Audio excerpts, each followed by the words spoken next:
How to change font in Picsart.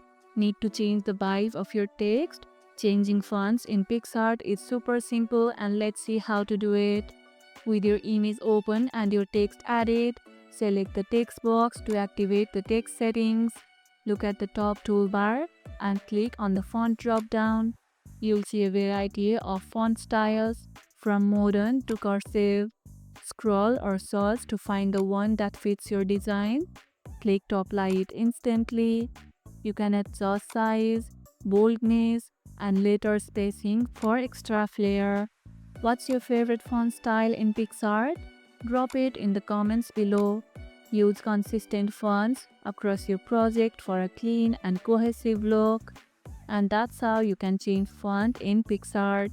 And if this video helped, hit the like button, share it, subscribe, and leave a comment. Thanks for watching, and I'll see you in the next one.